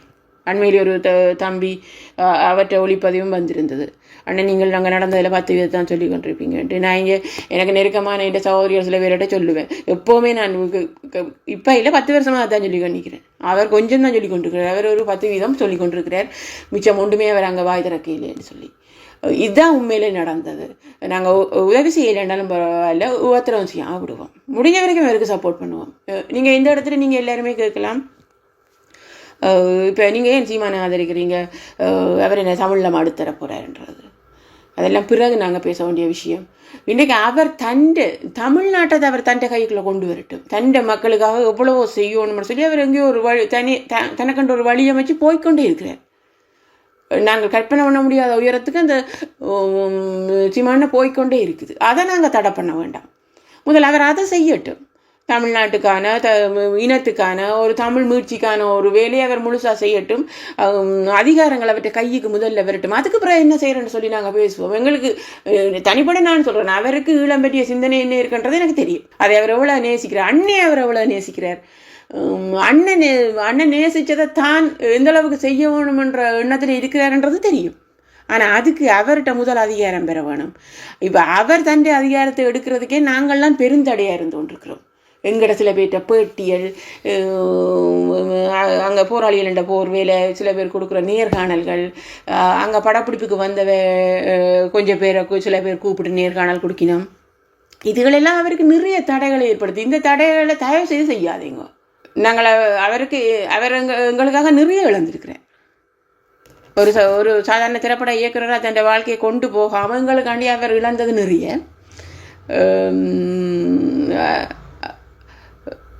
அதுக்கு நாங்கள் மதிப்பளிப்போம். முதல் அவை கொஞ்சம் எங்களோட பக்கத்துலேருந்து நாங்கள் கொடுக்குற அந்த தொந்தரவுகளை தவிர்த்து முடிஞ்ச உதவி செய்வோம். முடியலைன்னா ஒதுங்கி கொள்வோம். இதைத்தான் நான் இந்த உறவுகள்கிட்ட கேட்குறேன். இந்த இடத்துல இன்னும் ஒரு விஷயம் நான் பதிவு செய்ய வேணும். சகோதரர் வன்னியரசு, உங்களுக்கும் இந்த இடத்துல இதுவும் நான் இதை செய்கிறதுக்கு, இந்த ஒளிப்பதிவை செய்கிறதுக்கு ஒரு முக்கியமான காரணம், நீங்கள் உங்களை எங்களுக்கு தெரியாது. உண்மையாக நீங்கள் எங்களுடைய இயக்கத்திட்ட சில பிரிவுகளோட தொடர்பில் இருந்திருக்கிறீங்களா, அவைக்கு நிறைய உதவிகள் செஞ்சுருக்கிறீங்க. அதனால் நீங்கள் சில வழக்குகளை கூடி வேண்டியிருக்கிறீங்கன்றது எங்களுக்கு தெரியும்.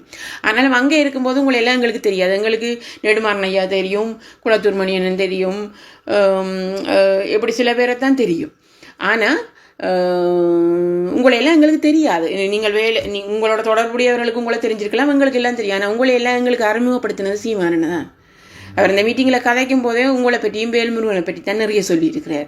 அண்ணன் தனக்கு ஒரு குறிப்பிட்ட ஆதரவை திரட்டித்தா எங்களை பற்றி பேசுகிறதுக்கும் எங்களை பற்றி பரப்புரை செய்கிறதுக்கும் ஒரு 5000 பேரை திரட்ட முடியுமோன்னு பாருன்னு சொல்லி அண்ணன் கேட்குறார். ஆனால் தம்பி வன்னியரசிட்டையும் வேல்முருகன்கிட்டையும் ஏராளமான இளைஞர்கள் இருக்கணும், அவையை வச்சுக்கொண்டு எல்லாம் நிறைய செய்யலாம் என்று சொல்லி உங்களை பற்றி ஆஹா ஓஹோன்னு சொல்லி எங்கள்கிட்ட புகழ்ந்து அவங்க அப்படி செய்கிறாங்க இப்படி செய்கிறாங்க, ஒரு நம்பிக்கையை அவங்கெல்லாம் இருக்கிறாங்க, தமிழ்நாடு இந்த நம்பிக்கையை தமிழ்நாட்டிலே அவங்க தான் இருக்கிறாங்கன்றெல்லாம் உங்களை பற்றி நிறைய சொன்னவர் அவர். ஆனால் இன்றைக்கு நீங்கள் உங்களை பற்றிய ஒரு பெரிய மதிப்பு எங்கள்கிட்ட தந்துட்டு அவர் வந்தார் வன்னியிலேருந்து. ஆனால் இன்றைக்கு நாங்கள் பார்த்து கொண்டிருக்க ஒவ்வொரு விஷயமும் உங்களோட மதிப்பை தாழ்த்தி கொண்டே போய்கொண்டிருக்குது. நீங்கள் மிகவும் கீழே இறங்கி ஒரு தரம் தாழ்ந்த ஒரு விமர்சகர் மாதிரி ஆகிட்டீங்கள். ஒரு எப்படி சொல்கிறது, ஒரு சில்லறத்தனமான வேலையை நிறைய செய்கிறீங்கள். அதுக்குங்கிற போராளிகள பேரையும் பயன்படுத்துகிறீங்கள். அவரை கொச்சப்படுத்தணும்னு நினைச்சுக்கொண்டு நீங்கள் பெண் போராளிகள பேரை இழுத்து கதைக்கிறீங்கள். சில பேரை கொண்டு நீங்கள் நேர்காணல் செய்கிறீங்கள். உங்களை சார்ந்த சில பேர் எங்களோட பெண் போராளிகள பேரை அவர் காதலிச்சாரா, இவரை கேட்டாரா, அவரை கேட்டாரான்னு சொல்லியெல்லாம் நீங்கள் கதைக்கிறீங்கள் எங்களோட போராளிகளை வச்சு. உங்களுக்கு அதுக்கெல்லாம் அதிகாரம் இல்லை அண்ணன். தயவு செய்து இதுகளை நிப்பாட்டிக் கொள்ளுங்க. உங்களுக்கு சீமானனோட கருத்து ரீதியான முரண்பாடுகள் இருக்குன்னு சொன்னால் நீங்கள் உங்களோட கருத்து ரீதியான முரண்பாட்டை வையுங்க. அந்த முரண்பாடுகளுக்கு இடையில நீங்கள் பெண் போராளிகள பேர்களை கொண்டு வராதீங்க. நீங்கள் தாராளமாக கொண்டு வரீங்க. அந்த பேர்களை வச்சா இவற்றை பேரை நாங்கள் ஒரு இப்படி அவற்றை பேரை டேமேஜ் பண்ணலாம்னு சொல்லி நீங்கள் யோசிக்கிறீங்க. அப்படித்தான் உங்களுடைய எல்லா பேட்டியிலும் வந்து கொண்டு இருக்கு. நான் அதிகம் இந்த சோஷியல் மீடியா அதுகள் எதுலேயுமே இல்லை. ஆனால் யூடியூப் பார்ப்பேன். உங்களோட செவ்வியல் பெரும்பாலும் சீமானனுக்கு எதிர்மறையான செவ்வியலை நான் பார்க்குறதே மிகவும் குறைவு. என்னுடைய நெருக்கமான நண்பர்கள் சகோதரங்கள் என்னுடைய அதை அனுப்பிவிடும். கொஞ்சம் பாருங்க என்ன எல்லாம் சொல்லிக்கணும்னு சொல்லி. அப்படி சிலதை பார்க்கும்போது உண்மையாகவே மன வருத்தமாக இருக்குது. உங்களை பற்றி உங்களை ஒரு உச்சத்தில் மதிப்பிலே அவர் அங்கே எங்கள்கிட்ட வச்சுட்டு வந்தால் நீங்கள் அந்த மதிப்பை நீங்கள் இறக்கி கொண்டே இருக்கிறீங்க. தயவு செய்து இந்த வேலையை விடுங்க. நீங்கள் அவரோட கருத்து ரீதியாக மோதுங்க. கருத்து ரீதியான மோதல் எப்போவுமே இருக்கணும். தனிச்ச ஒரு ஆள்கிட்ட ஒரு மனிதர்கிட்ட அதிகாரங்கள் போகிறதுன்றது ஆபத்து தான். கருத்து ரீதியாக முரண்பாடு மோதுங்கோ, எல்லாத்தையும் செய்யுங்க, உங்களோட முரண்பாடுகளை தீர்த்து கொள்ளுங்கோ. ஆனால் போராளிகளை வச்சு செய்யாதீங்க. எங்கட பேரை முக்கியமாக பெண் போராளின்ற பேரை நீங்கள் பாவிக்காங்க. தயவு செய்து சீமானண்ட விஷயத்தில் தயவு செய்து முடிஞ்ச வரைக்கும் இந்த அவதூறு பிரச்சாரங்களை நீங்கள் கையை விடணும். இது ஒரு சகோதரியை நான் உங்களை கேட்டுக்கொள்கிறேன். உங்களுக்கு தெரியாது எங்களுக்கு சீமானன் எவ்வளவு முக்கியமானவர், அன்னை எவ்வளவு சீமானன் நேசிச்சாருன்றது உங்களுக்கு தெரியாது. நாங்கள் நேரையே பார்த்துட்டு வந்திருக்கிறோம். இந்த 10 வருஷம் நாங்கள் உள்ளுக்கே எவ்வளோ விஷயத்தை மனசுக்கு வச்சு கொண்டு தான் இருக்கிறோம். எதையுமே சொல்ல முடியாமல் எப்படி சொல்கிறது. சரி இப்போ கூடி இந்த வெறுங்குரலில் எத்தனை பேர் நம்புவினம். ஆனால் எனக்கு தெரியும் நான் இங்கே சொன்ன விஷயங்கள்ல இருந்தே நிறைய பேர் உயிரோடு தான் இருக்கணும். அவர்களுக்கு இது உண்மையாக பொய்யான்றது எல்லாருக்குமே தெரியும். ஆனால் யாருமே வெளியில் பேச மாட்டினோம். மற்றது நான் யாருன்னு சொல்லி தயவு செய்து யாருமே யாராய வேண்டாம். உங்களோட சந்தேகங்களாம் இவ்வாவாக இருக்கலாம்னு தயவு செய்து யாருமே வெளிப்படுத்த வேண்டாம். தேவையை மட்டும் இங்கே என்ன தேவைக்காக இதை நான் செய்தேன்றதை மட்டும் பாருங்கள். முடிஞ்ச வரைக்கும் நாங்கள் சீமான் அண்ணனுக்கு எங்களோட ஆதரவை கொடுப்போம். திரும்ப திரும்ப திரும்ப நான் தான் சொல்லுவோம், ஆதரவு கொடுக்க இல்லையா நாங்கள் ஒதுங்கி கொள்ளுவோம். அவருடைய பயணத்தில் யாருக்குமே சந்தேகம் வேண்டாம். அவர் எப்படி உள்ளுக்கு வந்தார்ன்றது வேறு விஷயம். ஆனால் திரும்பி போகும்போது அண்ணன்ற பிள்ளையாக தான் போனார். உண்மையிலே அவர் ஒரு எங்களுக்கான ஒரு ஆதரவு வளையத்தை உருவாக்குறதுக்கு வந்தார். அதைத்தான் அண்ணன் அவர்கிட்ட கேட்டார். இன்னும் சில விஷயங்களை அவர்கிட்ட கேட்டார், செய்தாங்கன்னு சொல்லி அவர் சில விஷயங்களையும் கேட்டிருந்தார். ஆனாலும் காலம் சில விஷயங்களே நடத்தி கொண்டு போகுதுன்னு நான் நம்புகிறேன். தமிழ்ச்செல்வனை இருக்க வேண்டிய நேரத்தில் வர வேண்டியவர் தமிழ்ச்செல்வனை இல்லை வீரச்சாவடைஞ்சா பிறகு வாரார். ஒரு பெருஞ்சுமையை தன் மனசுக்குள்ளே ஏற்றி கொண்டு திரும்பி வாரார். அதுக்கு பிறகு இன்றைக்கு இயல்பாகவே எல்லாமே அவர்கிட்ட கைக்கு போயிடுச்சு. இதில் இன்னொரு விஷயத்தை நான் குறிப்பிட வேணும். இந்த சீமான் அண்ணையை வெளியில் இருக்கிற நிறைய பேருக்கு அறிமுகப்படுத்துகிற காலம் இயக்கத்துக்கு இருக்கையில் அவர் எத்தனை பேருக்கு இங்கே அறிமுகப்படுத்தப்பட்டார்ன்றது எனக்கு தெரியாது உண்மையாவை. அதுக்கான காலம் இல்லைன்னு தான் நான் நினைக்கிறேன். ஒரு சிலர் சேராண்ட தொடர்பின் மூலமாக சில பேர் அறிமுகப்படுத்தப்பட்டிருக்கலாம். அதை நான் உறுதிப்படுத்தாத விஷயம்ன்றபடியாக என்னால் அதை சரியாக பேச முடியலை. ஆனால் நிறைய பேர் அறிமுகப்படுத்தப்படையில்லைன்றதான் உண்மை. அதுக்கான காலம் அமையலை. ஒரு சிலர் மட்டும்தான் அவருக்கு அறிமுகப்படுத்தப்பட்டது. இங்கே உங்களை எல்லாருக்குமே ஒரு கேள்வி எழலாம், இவ்வளோ விஷயம் உங்களுக்கு தெரிஞ்சிருக்குது, நீங்கள் இப்போ சீமானனோட தொடர்பு கொண்டீங்களா, இப்போவாவது கதைச்சிருக்கிறீங்களா, இந்த கேள்வியை என்கிட்ட கேட்டிருக்கிறீங்க நீங்கள். நான் சந்திச்சிருக்கிறேன் ஒரே ஒரு தடவை, ஐரோப்பாவில் வச்சு சந்திச்சிருக்கிறேன். அதுவுமே ஒரு முக்கியமான விஷயந்தான். நான் இங்கே சொல்ல வேண்டிய ஒரு முக்கியமான விஷயந்தான். நாங்கள் ஐரோப்பாவுக்கு இந்த புகலிட கோரிக்கை வச்சு நாங்கள் எங்களோட விசாவுக்காக காத்து கொண்டிருக்கும் போது எங்களுக்குரிய விசா வந்துச்சுது. அந்த நேரம் எங்களோட ஒரு போராளி தம்பி வந்திருந்தவர். அவருக்கு ஏற்கனவே 2 பேர் மாவீரர்கள், 2 சகோதரர்கள் மாவீரர்கள். அவரும் கிட்டத்தட்ட 17 வருஷம் போராளியாக இருந்தவர். ஆனால் அவருக்கான அகதி அங்கீகாரம் இங்கே ஐரோப்பிய நாட்டால் மறுக்கப்பட்டிருந்தது.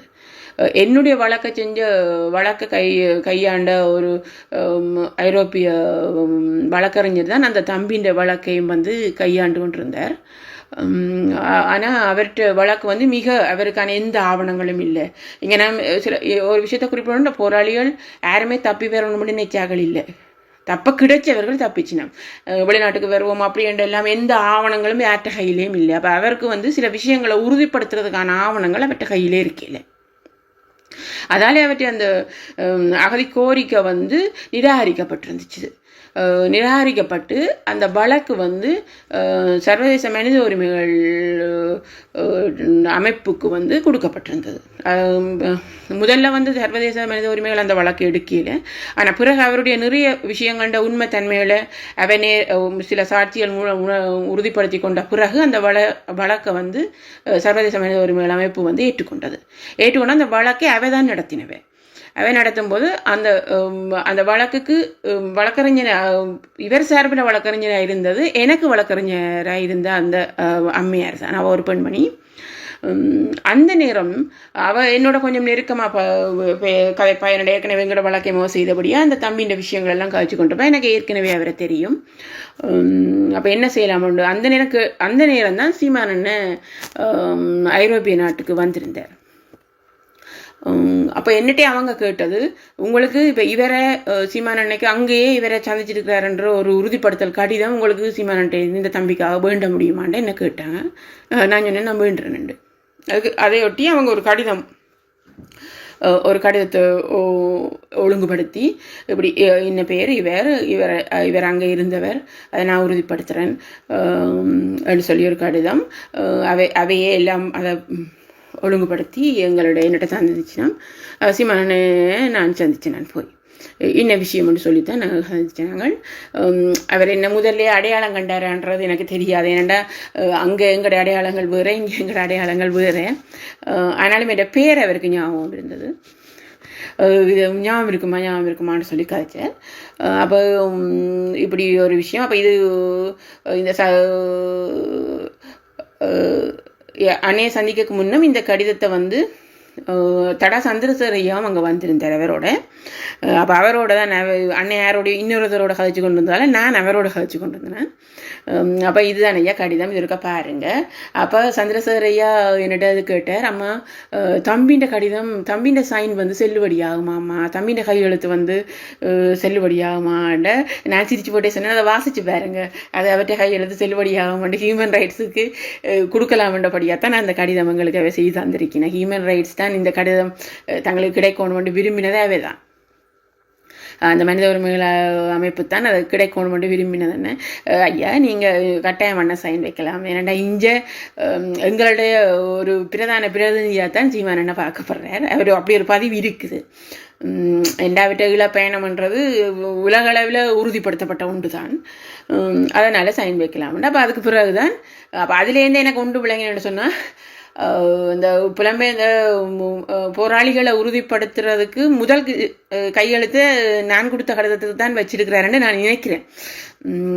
என்னடா சந்திரசேகரையா அந்த சந்தேகத்தை என்னடா திரும்ப கேட்டேன், தம்பியின் கடிதம் தம்பியின் கையெழுத்து வந்து செல்லுபடியாகுமான்னு சொல்லி கேட்டுக்கொண்டே இருந்தேன். அதுக்கப்புறம் நான் சீமானண்ணை சந்தித்தேன். ஒரு 5 நிமிஷம் சந்திப்பு. எப்படி சுகம் நலம் சரி என்னன்னு ஓகே எனக்கு இந்த கையெழுத்து வேணும். அப்போ அந்த இடத்துல இன்னும் ஒன்று நடந்தது. அதில் அவற்றை அந்த ஒழுங்குபடுத்தின அந்த அவர் வந்து கேட்டார், ஃபோட்டோ ஏதாவது எடுக்கணுமான்னு சொல்லி. நான் உடனே சொன்னோம், இல்லை எனக்கு ஃபோட்டோ தேவையில்லைன்னா அன்னையும் உடனே சொல்லி இல்லை ஃபோட்டோ வேண்டாம் அப்படின்னு சொல்லி நாங்கள் அதில் அந்த புகைப்படத்தை தவிர்த்துட்டோம். அது ஒரு விதத்தில் நல்லது தான்.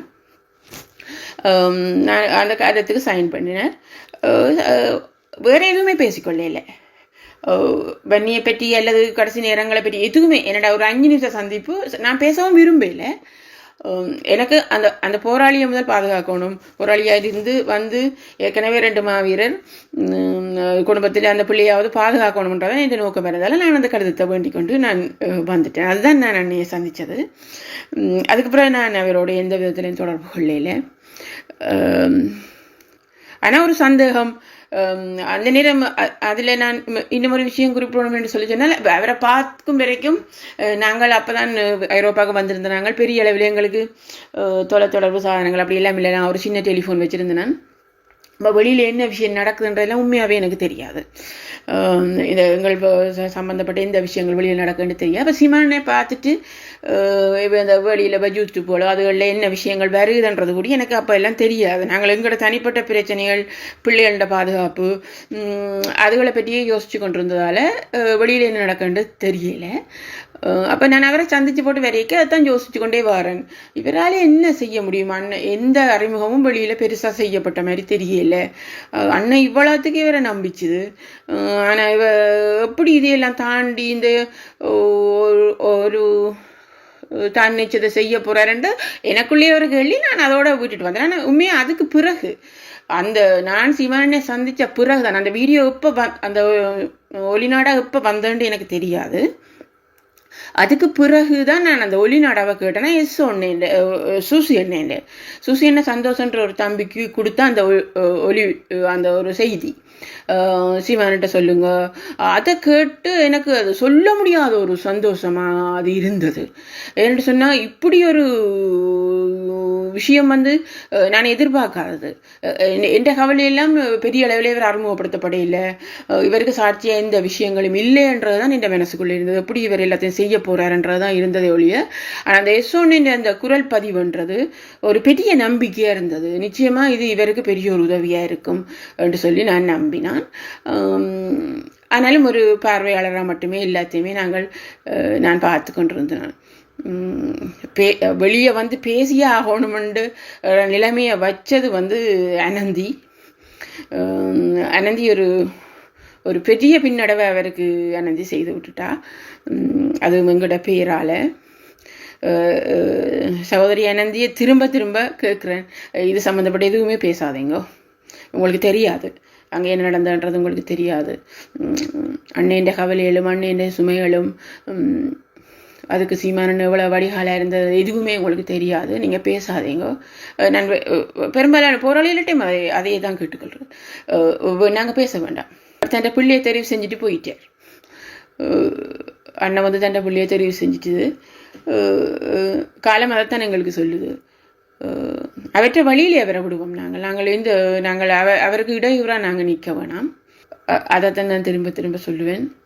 மற்றது நான் இந்த சகோதரர் வன்னியரசுக்கும் இந்த விஷயம் சொல்ல வேண்டியிருந்தேன். எங்கட போராளிகளை இழுத்து தயவு செய்து கதைக்காதேங்க. பெண் போராளிகளை சீமானனோட சேர்த்து தேவையற்ற வதந்திகளை பரப்புறதும் தேவையற்ற அவதூறுகளை பரப்புற வேலையும் தயவு செய்து சகோதரர் வன்னியரசு விட வேணும். எங்களில் எப்படி சீமானனை நாங்கள் மதிக்கிறோம் அன்பு வைக்கிறோமோ அப்படி உங்களையும் எங்களுக்கு ஒரு மதிப்பு இருந்தது. அது குறைஞ்சு கொண்டே போகுது. அதை மேலும் மேலும் குறைக்காதீங்க. சீமானனை படம் எடுக்க மட்டும் வந்தவர் இல்லை, அவர் வேறு சில அளவுகளுக்காண்டியும் வந்திருந்தார். எல்லாத்துக்கும் மேலே அன்னைக்கு ஒரு ஆறுதலை கொடுத்துருந்தார். தான் இருக்கிறேன், தான் நிறைய செய்வேன் என்ற ஒரு ஆறுதலை கொடுக்குறவராக இருந்திருந்தார். முடிஞ்ச வரைக்கும் நான் இதில் சில விஷயங்களை சொல்லியிருக்கிறேன். நிறைய சொல்ல முடியாத விஷயங்கள் நிறைய இருக்குது. எல்லாத்தையும் நாங்கள் இங்கே சொல்ல முடியாது. இதில் எதுவுமே மேம்படுத்த விஷயம் இல்லை. நான் குறைச்சிருக்கிறேன் ஒழிய இதில் எதுவும் கூட்டி சொல்லலை. கடைசியாக தங்க கையல்விழிக்கு அன்னையை சந்திக்கணுமன்ற ஆசையெல்லாம் எங்களுக்கு பெருசாக இல்லை.